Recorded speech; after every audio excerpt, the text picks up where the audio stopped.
que eles não serão alvo de nenhuma nova acusação. E no caso de denúncias já oferecidas, será informado nos processos contra eles que houve acordo por perdão judicial. As condições consideradas generosas causaram indignação na reunião da Ordem dos Advogados do Brasil. A delação premiada e o prêmio que se deu à JBS é também um escândalo de graves proporções. Nós precisamos ter a coragem, mesmo que seja um discurso contra-majoritário, de levantarmos essa bandeira para aperfeiçoar esse instituto da delação premiada. Mas o que os irmãos Batista fizeram de tão especial para conseguir um acordo que os livra de todas as investigações contra eles e suas empresas? Segundo a Procuradoria-Geral da República, eles merecem o benefício porque Joesley Batista colocou a vida em risco ao participar das chamadas ações controladas, ou seja, gravou conversas com políticos e negociou a entrega de malas de dinheiro. Além disso, a delação da JBS foi considerada muito eficiente. Para os investigadores, os delatores entregaram provas contundentes sobre crimes que estavam em andamento. Mesmo assim, o acordo dos irmãos Batista ficou muito diferente de outros da Lava Jato. Pelo acordo, os irmãos Batista vão pagar uma multa de 110 milhões de reais cada um, divididos em 10 prestações anuais. E a primeira parcela só vence em junho de 2018. Eles não vão ser presos por nenhum dia, não terão de usar tornozeleira eletrônica e ainda podem viajar para o país que quiserem, como os Estados Unidos. Uma situação diferente da de Marcelo Odebrecht, por exemplo. Pelo acordo de delação, ele não teve perdão judicial. Está preso desde junho de 2015, já foi condenado a 19 anos e 4 meses de prisão e responde a 7 ações penais, apesar da colaboração ser considerada efetiva. Ele ainda poderá ser condenado a até 30 anos, antes da suspensão dos processos. Terá de cumprir 10 anos de penas privativas de liberdade, 2 anos e meio em regime fechado, 2 anos e meio em prisão domiciliar com tornozeleira eletrônica, 2 anos e meio em regime semiaberto e só depois vai para o regime aberto. Marcelo Odebrecht também terá de pagar 73 milhões de reais de multa em no máximo 1 ano e também perdeu todo o dinheiro encontrado fora do país, mais de 20 milhões de dólares. Os procuradores afirmam que há diferenças entre as delações da Odebrecht e da JBS. A Odebrecht resistiu o quanto pôde para colaborar. Tentou atrapalhar investigações e só relatou fatos passados, segundo o Ministério Público. Já os irmãos Joesley e Wesley Batista colaboraram de forma espontânea, ajudaram as investigações, inclusive participando de ações controladas, e trouxeram fatos graves, supostos crimes em andamento, que envolvem inclusive o presidente Michel Temer, afirmam os procuradores. Mas esse especialista diz que o acordo dos irmãos Batista é injusto em relação a outros assinados na Lava Jato. Ela não pode ser transformada numa delação premiadíssima, que estimule a própria prática do crime. A ideia é coibir o crime. E por isso que na coibição do crime é preciso ressarcir, por exemplo, todo o dinheiro devolvido e que a sociedade ganhe com isso e não seja prejudicada com a delação. O Fantástico revela agora um novo personagem na controversa expansão da JBS com incentivos públicos. Uma espécie de agente duplo dentro do BNDES, suspeito de favorecer a JBS em negócios bilionários. José Cláudio Rego Aranha, ex-chefe do Departamento do Mercado de Capitais do BNDES, tem um gosto refinado. É dono de uma vinícola na cidade de Paraíba do Sul, no Rio de Janeiro. Ontem ele pareceu aborrecido ao receber a visita da nossa reportagem. Acho que tá bom da nossa conversa, né? Tá bom.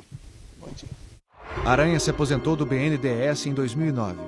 No banco, ele era um dos responsáveis por emitir pareceres que recomendavam ou não a liberação de recursos a empresas. A JBS era uma dessas organizações em busca do dinheiro do BNDES. Mas o Fantástico descobriu que José Cláudio Aranha, além de trabalhar no BNDES, tinha cadeira no Conselho de Administração da JBS. Nessa posição dupla, ele deu aval a negociações de grande interesse para os irmãos Batista. Mas o senhor assinou pareceres favoráveis a essas negociações no período que o senhor estava lá, Não. Depois que eu fui para o Conselho, eu fiquei 30 dias ou 40 dias e pedi demissão. Na verdade, o Fantástico apurou que José Cláudio Aranha acumulou funções por cerca de 1 ano. Em 4 de março de 2008, segundo o Diário Oficial, ele deveria estar em uma missão internacional na Alemanha pelo BNDES. Só que nesse mesmo dia, o nome de José Cláudio aparece na ata de uma reunião da JBS em São Paulo. Inviável. Não, vocês devem estar achando documentos que eu até eu desconheço. Eu estava na Alemanha por um projeto específico do BNDE, que depois não foi implantado. O senhor não esteve, então, ao contrário do que diz a ata do Conselho de O que você está Administração? dizendo não é meu problema. Estou te dizendo o que eu fiz. Se você tem ato ou não tem, não me interessa. Entre 2007 e 2010, durante o governo Lula, o BNDES injetou mais de 8 bilhões de reais na JBS. Uma política de incentivos hoje sob suspeita. A maior parte do dinheiro público foi usada na expansão dos negócios da JBS no exterior. A primeira aquisição foi da empresa americana Swift, por mais de 1 bilhão de reais. Em 2008, a JBS tentou novas aquisições nos Estados Unidos, com a compra da Smithfield Beef Group e da National Beef. Investimento, quase 1 bilhão de reais. Mais uma vez, o BNDES foi acionado e a proposta aprovada em tempo recorde, 22 dias. Com aval de José Cláudio Aranha, entre outros funcionários do alto escalão do banco. Segundo a investigação da Polícia Federal, o tempo médio de análise de um negócio como esse é muito maior, 7 meses. Ali naquela situação o que se tem é um conflito de interesse. Ele deveria dizer, olha, eu não posso, eu estou suspeito, não posso julgar, participar de aprovações de projetos para esta empresa, porque eu faço parte do conselho de administração daquela empresa. A compra da National Beef acabou não acontecendo. Só que boa parte do dinheiro, mais de 600 milhões de reais, continuou com a JBS.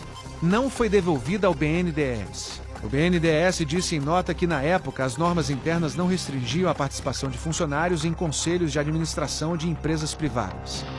A regra mudou no ano passado, com a troca de comando no banco. Esse jurista considera que a prática feria a Constituição. Esse servidor do BNDES pode possivelmente cometer atos de improbidade administrativa, sem falar, possivelmente, nos crimes próprios atrelados aos agentes públicos do Código Penal brasileiro em vigor. No começo de maio, José Cláudio Rego Aranha e outros 34 servidores foram levados para depor na sede da Polícia Federal. As operações bilionárias do BNDES em favor da JBS, assim como a participação de funcionários do alto escalão do banco, estão sendo investigadas na Operação Bullish. Com relação a essas acusações Não tem de acusação favorecimento, nenhuma. Não tem acusação. nós vimos os documentos, o desmentem. Acho que tá bom da nossa conversa, né? Tudo bem. Tá bom. Bom dia. Obrigado, Até bom logo. dia.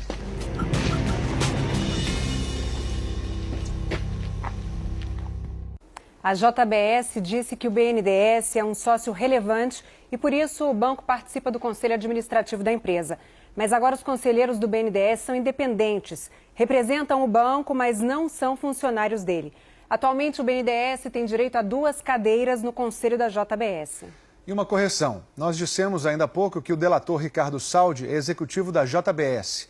Na verdade, ele é executivo da Holding JIF, controladora da JBS. Da mesma forma, a Eldorado Celulose não é uma empresa do grupo JBS, e sim da JIF. Depois dos